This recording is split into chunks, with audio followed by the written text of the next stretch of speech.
Será que você está fazendo esse papel de salvador do mundo, de tudo e de todos, dos fracos e oprimidos, por muito tempo na sua vida?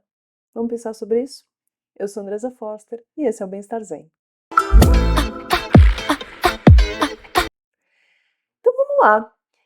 Quem que é essa pessoa, né? Esse salvador de tudo e de todos, segundo o arquétipo, usando esse termo de salvador, que é o arquétipo do Jung, né? O arquétipo do herói do Jung, que era lá um aluno de Freud, que depois rompeu com ele, enfim. E a gente tem, então, a gente cumpre papéis, de acordo com Jung, papéis na vida, e um desses papéis é esse papel de salvador, né, do herói, daquele que vai lá e resgata a princesa presa no castelo, eh, e que resolve os problemas de tudo e de todos, que ajuda todo mundo. E é óbvio que esse papel é fundamental, principalmente para quem trabalha com profissões que sejam de servir, né? Profissões que você está lá para sim, para ajudar realmente o outro. O problema, então, acontece não quando a gente está exercendo um papel num determinado momento. É óbvio que se alguém caiu do seu lado, você vai sim estender o braço para ajudar essa pessoa a se levantar, no sentido que for essa queda. É óbvio que isso tem que ser feito, quer dizer, tem não, né? Isso deveria ser feito. Questões de humanidade, né, de empatia, enfim. Mas nesse momento você usar o seu papel do herói, tá tudo certo.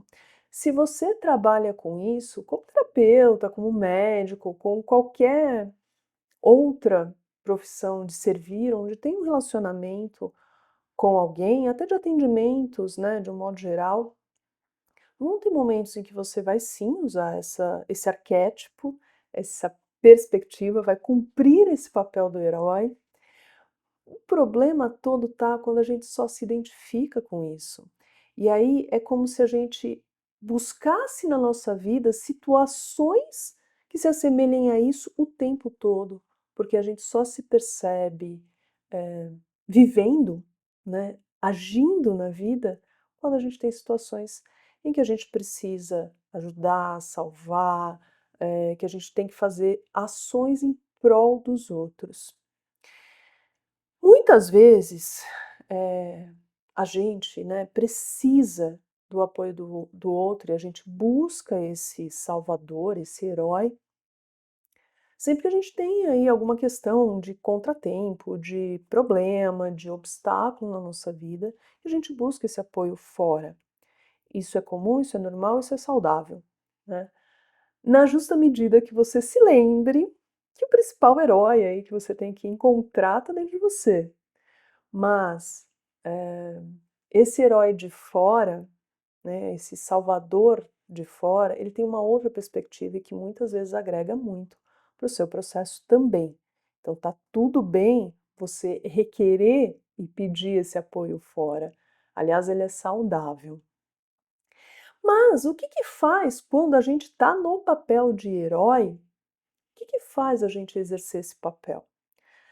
Podem ser por diversas razões, né? Eu vou citar algumas aqui. Pode ser porque você tenha uma super identificação com o sofrimento dos outros. E aí, sabe aquelas pessoas assim, alguém está falando que sofreu, essa pessoa para a vida dela porque ela está sofrendo junto, e enquanto o outro não estiver melhor, não estiver bem, enfim, né, não der um passo adiante, essa pessoa também não consegue dar um passo adiante. Esse pode ser um dos motivos que faça essa pessoa, por exemplo, cumprir esse papel de salvador, do herói, de quem está disposto a ajudar, né, de que vai lá e vai apoiar, enfim, parando a própria vida para fazer isso. Tem uma outra situação em que ela sente que ela só tem valor se ela estiver fazendo esse apoio, essa ajuda aos outros. Então é quase como se não tivesse um porquê dela viver se ela não está fazendo isso, né? Ela, essa pessoa salvadora, essa pessoa heroína.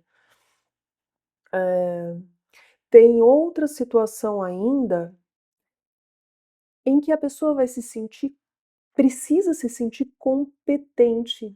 E aí muitas vezes ela faz isso até com um senso de superioridade, né? Como se através daquele outro que está precisando, por ele ser inferior e eu ser super boa, né, sou muito melhor que aquele outro, consigo ir lá e ajudá-lo, né, eu vou com essa arrogância, né, com esse senso de, sou competente nisso, então eu lhe ajudo. E é uma busca por se sentir competente, né, essa arrogância nada mais encobre do que, eh, uma invalidação da própria competência, né. E tem ainda um lugar onde essa pessoa tenha medo, né, medo de ser rejeitado, medo de ser abandonado. E aí ela vai lá e faz isso, né, de ajudar os outros, muito para que porque a gente, socialmente falando, a gente sabe que é uma atitude legal, né, a gente valoriza isso. Então para que essa pessoa seja aceita, muitas vezes ela vai lá e se coloca para fazer essas doações, né, essas entregas, esse servir ao outro, para que ela seja bem vista pela sociedade, pelas pessoas que estão ao redor, enfim. Só que isso, né, esses são alguns exemplos, né, do porquê, o que leva muita gente ou a gente, enfim, a estar nesse papel de servir, mas desse servir desmedido, né, do herói, do salvador, mas é um papel muito sofrido, né, porque quando essa pessoa fica nesse papel por muito tempo, vocês imaginam a exaustão, né? É surreal, porque ela negligencia as próprias necessidades. Aquele exemplo que eu dei, né, da pessoa que para a própria vida para sofrer pelo outro que está sofrendo, junto com o outro, você imagina, ela para realmente a vida, né? É muita dor, é muito sofrimento, exaure, acaba com a energia das pessoas. Esse é um dos aspectos, né, que traz isso. Outro aspecto, gera situações de dependência, de codependência, né. Então se eu sempre vou lá e resolvo os problemas de todo mundo, porque eu sou a heroína, eu sou a salvadora, e o outro? O outro cruza o bracinho e fala: "Eu não preciso fazer nada, né, não preciso fazer nada, porque daqui a pouco ela vai lá e faz, entendeu, porque se incomoda, vai lá e faz". Ai, né. E aí gera, alimenta essa corrente, né, essa cadeia, né, esse ciclo. E o problema que vem daí maior e muito comum dessas pessoas que vivem assim, né, vivem nesse papel de salvador, de herói ou heroína, é que elas se sentem frustradas, porque parece que nunca é o suficiente, por mais que elas façam. Né, então, o outro nunca agradece tanto quanto a pessoa acha, você acha que deveria agradecer por tudo que você fez. E realmente nunca vai agradecer, porque não percebe, né, para esse outro talvez seja você está fazendo o seu natural, né, então ele está fazendo o natural dele, ou seja, não fazendo, né. Ai, é. Então, assim, isso é muito comum de acontecer. A frustração, porque não vem esse reconhecimento, esse agradecimento, e gera esse ciclo, né, de codependência. Isso é muito ruim, né. Tem ainda uma negligência por si mesmo, né, então você deixa de fazer as suas coisas para fazer pelo outro, para ir lá e resolver o problema do outro. Esses limites não são devidamente colocados ou justamente colocados, né, na medida certa, para que você faça pelo outro sem desrespeitar o seu espaço, sem perder o seu espaço, sem perder o seu autocuidado. E isso é muito comum de acontecer. Quem é o salvador, a salvadora, o herói, a heroína, abre mão muitas vezes da própria vida para cuidar do outro, para viver pelo outro.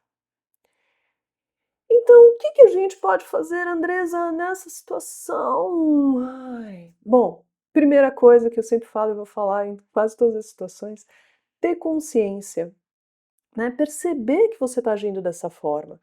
todo mundo, em alguma medida, age dessa forma. E em vários momentos está tudo bem fazer e cumprir esse papel, né? Vários momentos isso é saudável para todo mundo, para o ambiente, para você, né, para todo o sistema. Mas se você perceber que isso está numa medida exagerada, isso se repete o tempo todo na sua vida, para, toma consciência de que você está agindo dessa forma e aí começa a colocar limites. Algumas pessoas preferem a palavra contorno, mas é limite mesmo, né? Limitar de até onde o outro pode ir, até onde eu vou, né? Eu vou te ajudar? Vou, mas depois que eu tomar meu café da manhã, eu vou te ajudar? Vou, mas depois que eu dormir o meu sono reparador, né? Vou lhe ajudar depois que eu cuidar de mim. Porque senão, não adianta, você se exaure. E aí acaba. E aí quem vai ajudar o outro? Né? Então, assim, você precisa estar presente, colocando esses limites para você se cuidar. O autocuidado é fundamental. Então, além de você reconhecer que isso acontece, você se cuidar é fundamental. Outro aspecto importantíssimo é você deixar que os outros resolvam. Eles precisam aprender, eles precisam seguir o caminho deles. E eles só vão fazer isso à medida que eles vivenciarem isso, tiverem essa experiência. Então, da próxima vez que alguém falar, ai, eu não sei o que fazer, ai, como que eu resolvo essa situação? Você vira para essa pessoa e fala assim: como você acha que você pode resolver? Né? E confia que essa pessoa pode ter uma ideia, não necessariamente melhor, mas às vezes até vai ser melhor do que a sua, mesmo você tem muito mais experiência em resolver coisas. Né? Vem uma ideia completamente diferente. Ai, que ideia maluca, que eu nunca tinha pensado nisso. Pode vir. Né? Mas mesmo que não seja, faz parte do aprendizado da pessoa. Para que ela aprenda, pelo menos, como não fazer da próxima vez e dê um passo. Confie na competência dessa pessoa de resolver alguns problemas dela. Deixa ali. Né? Vai chegar um momento em que talvez sim, você tenha que ir lá e apoiar, mas deixa chegar nesse limite para que a pessoa possa aprender a fazer, para que a pessoa possa vivenciar essas situações, superar os obstáculos dela sem gerar uma dependência necessariamente de você. Então a gente falou sobre o reconhecer, a gente falou sobre o autocuidado, a gente falou sobre permitir que os outros façam e errem e tudo mais, enfim, porque faz parte, né, que os outros sigam o caminho deles. E talvez o mais importante de todos, eu não sei se é o mais importante não, porque esses outros são fundamentais, mas um aspecto fundamental é você não criar uma identidade exclusivamente como salvador, né, ou a salvadora. Então busque quem é você além dessa pessoa que ajuda os outros. Quem é você além dessa pessoa super legal que está sempre ali, ponta firme para tudo que os outros precisam. Vai buscar esse papel. Qual é esse lugar? O que você faz além disso? O que faz com que você seja querido, reconhecido, ou querida e reconhecida, além de ser essa pessoa legal que ajuda todo mundo? Pensa nisso. Faz sentido para você? Bom, se você ficou até aqui, muito grato por ter assistido. Se inscreve no canal, deixa o seu like, faça algum comentário, me conta o que você achou, se fez sentido, se não fez. Eh, Me diz o que mais você quer ver por aqui. Depois eu volto com mais vídeos e mais reflexões. Tchau!